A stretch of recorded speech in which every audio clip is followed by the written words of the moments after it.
Give me the absolute big picture. How does the MLS benefit from Messi being here now?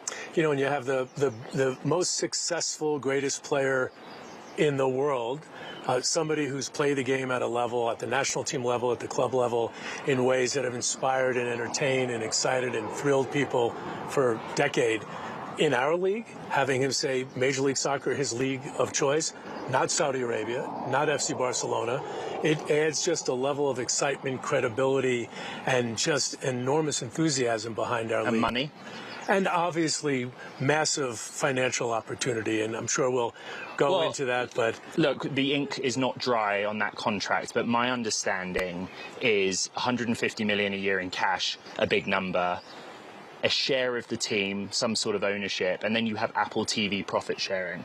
How did that all come about? Who was influential in that agreement? I'm not sure about the 150 million a year as opposed to perhaps that over the term of his contract in terms of salary. But obviously, an enormous amount of money that includes not just what he gets paid, but the uniqueness of our league. Having a partner in Apple that can share in helping us attract someone like Messi.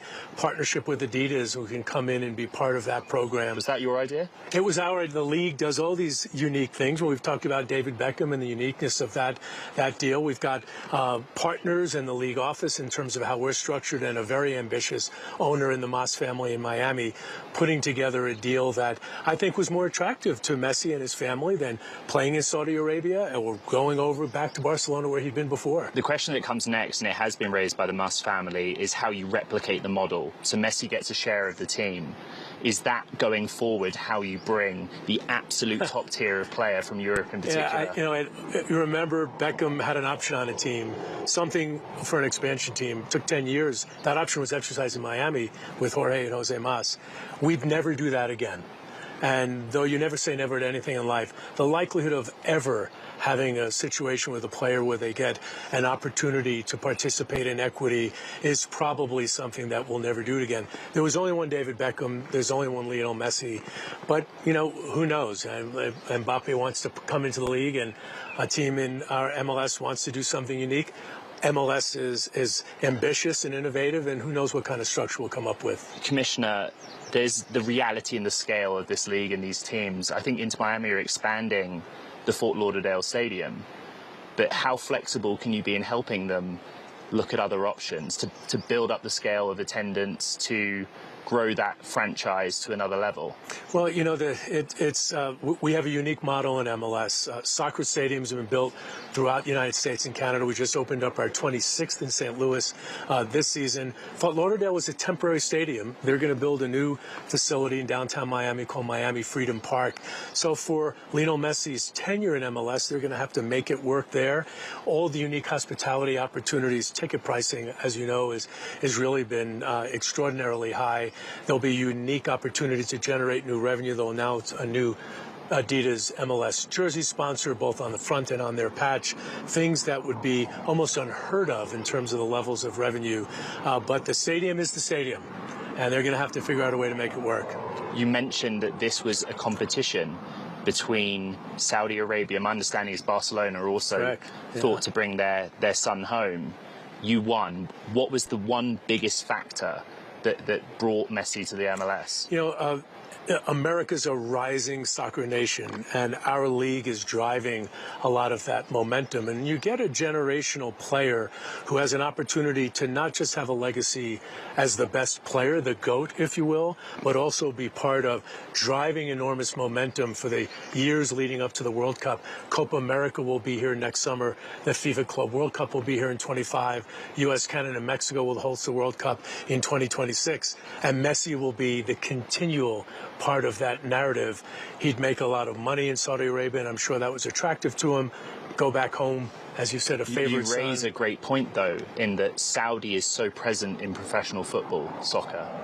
Have you met with the Saudis about investing in the MLS? No, we haven't, Ed. But interestingly, years ago, when they were forming their league, we did the same with the Qataris. We advised them.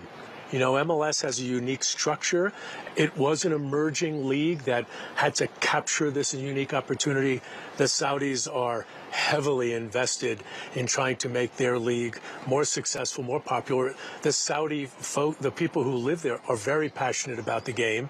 The Chinese have tried to do that with the president, try to make football a big part of the unique experience for fans. We'll see how it all plays out. It certainly is an intriguing, disruptive part of what's going on in our sport. Are you broadly open to sovereign money investing at a franchise level or in the league? We are. And beyond the uniqueness of our structure, where we have private equity investing in our league, Ares Capital invested in our Miami team just very recently. But the NHL and the NBA have looked at having sovereign funds and pension funds.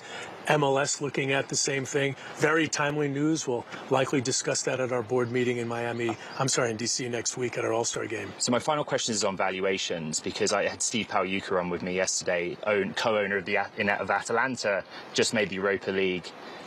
Not interested at this time in an MLS franchise.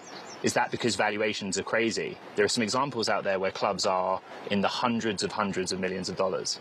Well, it's, the average is, almost 600 million, teams that are raising money at almost $1 billion. And it really speaks to the opportunity. A global first unprecedented partnership with Apple, which has an unlimited potential for revenues. So when you think about investing in Major League Soccer, it's not just where we are today. It's like all investment. I mean, this is what we're doing here in Sun Valley. What will the valuation be in the years to come? And with partners like Apple and players like Messi, stadiums being built, the World Cup, rocket fuel driving the future of our league, I think the opportunities for increased valuations are endless. I think that $1 billion number is the right valuation for where we are today. And when we're together next year, I think the valuations will be even higher.